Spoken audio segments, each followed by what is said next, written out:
Hey you guys, it's Peter, and welcome to my channel, Peterisms, where I tell stories of my life and just little things that I have learned as I have grown into the person that I am today. And I have both of the meditation books with me today, so I'm very excited to get into the meditations. I haven't looked at them for the last couple days, so I'm excited to see what they have to say to us today.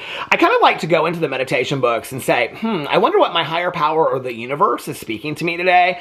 So I always kind of feel like, well, and the ones that I read every single day, I save these for this channel, but the ones that I read every single day, I'm like, okay, what am I supposed to hear today? I always kind of go into it with that mindset, like, what am I supposed to hear today? What am I supposed to be focusing on? So, we're going to pick from the last, well, I guess I will. I'll pick from the last couple days, and we will hear what the universe is saying to us today, or your higher power.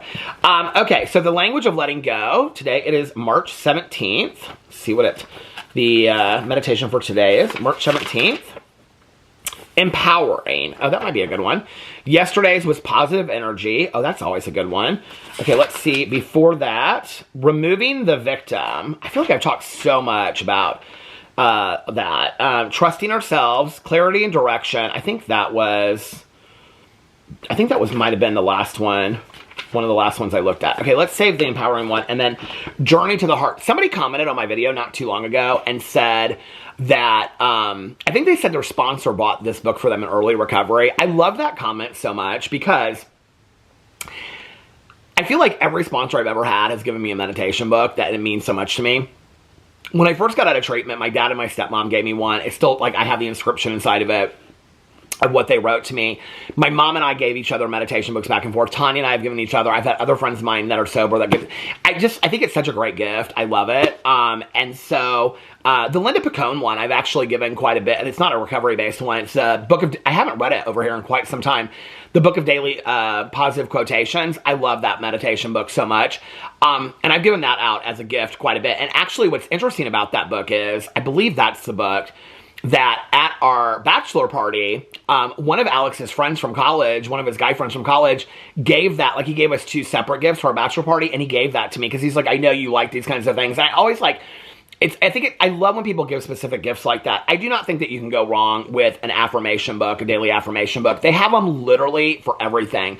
For grief, for eating disorders, recovery, addiction, some for men, some for women, sexuality ones, aging ones. I mean, they have them for anything. You could probably find ones if you're a lover of gardening. They could probably find one for people that love sports. I mean, you could probably find affirmations for anything. So, something to keep in mind for a gift. Okay, let's read the ones from the Journey to the Heart and see what they are about. Let's go in here and see. March 17th. Bum, bum, bum. March 17th. Cherish Hope. Songs are going through my head as I'm reading that one. Okay. March 16th. Become willing to heal your heart. March 15th. Learn to say goodbye. Ooh, that might be a good one. March 14th. Observe yourself. Yeah, these are the ones I read, because I read Connect to Creativity. Let's read March 15th. Learn to say goodbye. Sometimes we need to say goodbye. Some goodbyes come suddenly, without warning. Others are anticipated. Sometimes they're a relief, and sometimes they hurt deeply. We say goodbye to things, people, and places. We say goodbye to beliefs and behaviors that become outdated. Occasionally along the journey, we need to say goodbye to something else too, our dreams. This is going to be a hard one for me to respond to. Dreams are precious. They become embedded in our minds and our hearts. When they die, it can be painful to let go of them. But if we're not careful, dead dreams we haven't released can sabotage our lives and hearts. We will continue to try to place people and things in the vacant roles in our dreams. Our dead dreams will, in fact, be controlling our lives and blocking our hearts. Living with dreams that are dead closes the door to finding new visions and creating new dreams. If you can't see today or tomorrow clearly because of yesterday's dreams, it may be time for a funeral. Tenderly take your dearest dreams, your highest hopes and aims, the ones from yesterday that are now never to be, and place them gently on the ground, in the ground. Tell them how dearly they were and are, but tell them also it's time to say goodbye. Cover them up, dry your eyes, and open yourself to the new hope and dreams of today. Interesting meditation. Dream killer, Melody Beatty.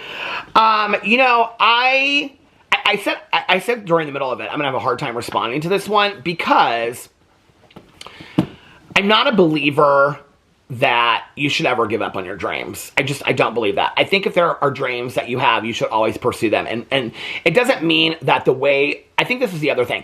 It doesn't necessarily mean that the way that you perceive your dream to happen is necessarily how it's going to happen in your life. Like, I've used this example for a long time. Like, maybe your dream is to win an Academy Award, right? Okay, but you live in a small town, you're probably not going to get discovered, you don't live in LA, so you join like a local theater group, right? And you audition, and you get, I don't know, some small part in the play, and then you make all these friends, and then you're going out to dinner 3 times a week, and then your social life becomes about these friends in this play. I've had friends of mine that have done this, and then through the years, you become very connected to this theater group, and you guys go out, and you do charity work for people, and maybe you do one at, I don't know, at, assisted living program, and you start volunteering that on the side, and you meet a lot of, people that have memory care issues and things like that. And so then you're volunteering for that, and your life develops and changes over time, or maybe you go and, you do a play, and it's like senior rescue dogs, and you rescue, who knows, Maybe you get like a coach, an acting coach, and you meet one of the greatest mentors you've ever made in your life. Maybe you never win that Oscar, but maybe the direction of your life has forever changed because you continue to pursue your dream.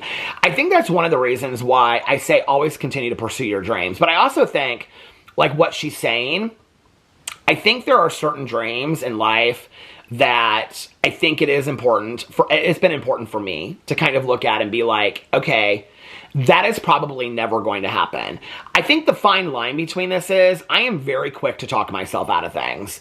I am very quick to come up with an idea of something that I want to do and be like, I want to write a book. Okay, but then it's going to take me forever to write that book. And when I write the book, nobody will probably want to read it anyway. It's not like it's going to be a New York Times bestseller book. You wrote a book before, and it was just the power of writing a book meant something to you, but you've already written a book, so why would you? And then it's like, well, why even write the book? I can kill a dream for myself like that, if that makes sense, Instead of just looking at like the cathartic process of what writing a book might do for me, And that's where I have to kind of stay in the process. But through the years, I think that there have been dreams of mine that I have had to look at and say, this dream has probably passed me by. This is probably not going to happen for me. And be okay with that. And be okay with, you know what? My life has taken a different direction. That is not what my life looks like anymore. Or I'm not on the road for that dream anymore. And that's hard. There's a scene in Thelma and Louise, and it's when they're driving through the Badlands. And I think Thelma, Gina Davis, is driving. And they play this song by Marianne Faithfull, who just recently passed away. And I can't remember what the song is called. I have it in my phone. My phone's downstairs. But there's a part in there that's talking about this woman, and she's driving through the streets of Paris. She always dreamed she would drive through the streets of Paris with the top down and her hair blowing in the wind. And she realizes that's never going to happen for her. And it's symbolic of the scene of Thelma and Louise driving through that they've always like chased after these lives that they wanted, that one day they realized they were never going to have. Now they're running from all of it, right?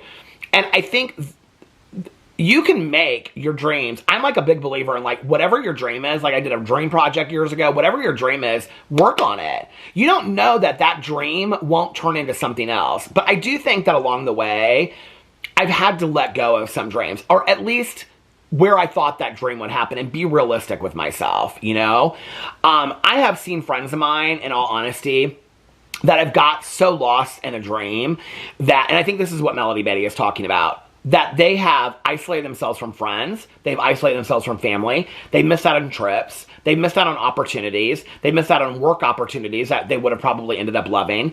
And so they put all that aside because they were forever in pursuit of this dream that was probably never going to happen the way that they imagined it anyway. And then they become very resentful at the dream. They look back on it years later and they say, well, what happened? I worked so hard. Well, not everybody is promised their dream fulfilled, I think that, it's like one of the reasons why I say don't ever quit your job until you already have one lined up. It's like most of the people that I have known that have pursued their dreams are pursuing multiple dreams at the same time, I think it's an interesting meditation. I thought I was going to say it's okay to say goodbye to people. That has been, I think, a harder lesson for me to learn. And I think a lesson that I heard 25, 30 years ago that I don't know that I really understood it until probably 5 or 10 years ago. I remember watching an episode on Oprah. I don't even know who was on it, who was a guest or whatever, but they were talking about this idea that sometimes in life that it's okay to say goodbye to people, that you have either served your purpose in their life or they have served their purpose in yours, and there's no reason to continue to hold on to that relationship ad nauseum. It's one of the reasons why I love the saying that people come into your life for a reason, a season, or a lifetime. I think for me, what I've learned is that people do come into my life for a reason, a season, or a lifetime. I come into other people's lives too for a reason, or season, or a lifetime. And to not force it. And to not force reason relationships into lifetime relationships. I think that's probably one of the biggest mistakes I've ever made in my life. That I would force reason or season relationships into what I thought was supposed to be a lifetime relationship. And they weren't. And I would excuse behaviors, and I would allow people to walk all over me, and I would allow people to treat me horribly. And I would put up with shit for, never cuss over here. I would put up with stuff for years and years and years, just because I thought this is supposed to be a lifetime relationship. And then one day it occurred to me, I'm putting up with more crap that I'm receiving out of this relationship, and I'm putting a lot more work into it than they are. What's the point of this? And I always go back to that episode. I don't know what episode it was. I don't know why, but I can remember it was this woman talking about, it's all right to say goodbye to friendships. It's such a hard thing for me because it feels so final. I will say that there are a few friendships in my life that I have said goodbye to, and that then they have come back around, not 6 weeks later, but years and years and years later. I had one friend of mine who, I think it was around the time that I saw that, she was very toxic to my life. She was very toxic to my recovery. And I had to say goodbye to that friendship. And I made it very clear. I was very honest with her and whatever. And she got it, kind of. And I think we were both very hurt about the falling out of the relationship.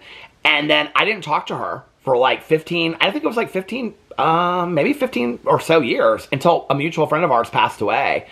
And then we started talking a little bit again. And, we're different people today. Our lives have changed. We don't live in the same area.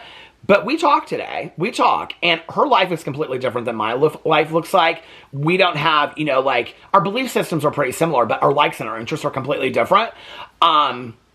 But, that relationship was able to be mended. I think what was mended was the parting of the relationship.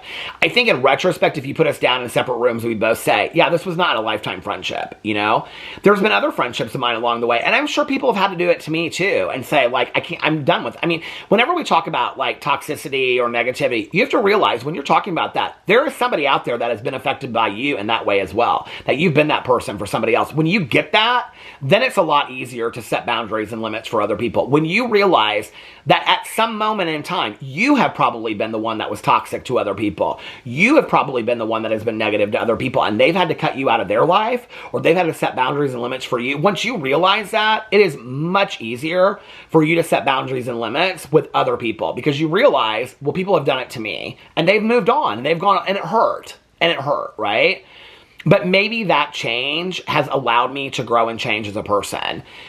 It's sad to say it, but there have been friendships in my life and relationships that I've had to say goodbye to. And, I said something about this in one of my last videos about, then it's like they call me up, 6 months later, and I kind of forget all the pain they put me through, right? And it's because I'm yearning to talk to that friend of mine that I had minus all of the BS, and then when I'm reminded of it, I'm like, well, wait a second, hit the pause button. It's one of the reasons why my circle is so small today. My circle is very small, but the people that I have in my life today, I feel like I can say the things I need to say to them, and I'm sure they feel the same way with me. And, but through along the way on this journey of my life, there have been people that I've had to say goodbye to. Not literally sometimes, we just fade out. And I just have to realize, you know what? It's just not healthy for us to be in each other's lives anymore. And I wish you the best. And I don't have to also, this is the other thing. I don't have to part with cruelty in my heart or anger in my heart, and neither do they. It can just fade off, and we can just be like, you know what? I wish you the best. I really do. I love you. I loved you. I'm thankful for the time that I spent with you. Now, goodbye. Anyway, let me know what you think in the comment section below. I love you guys, and I'll see you tomorrow. Bye.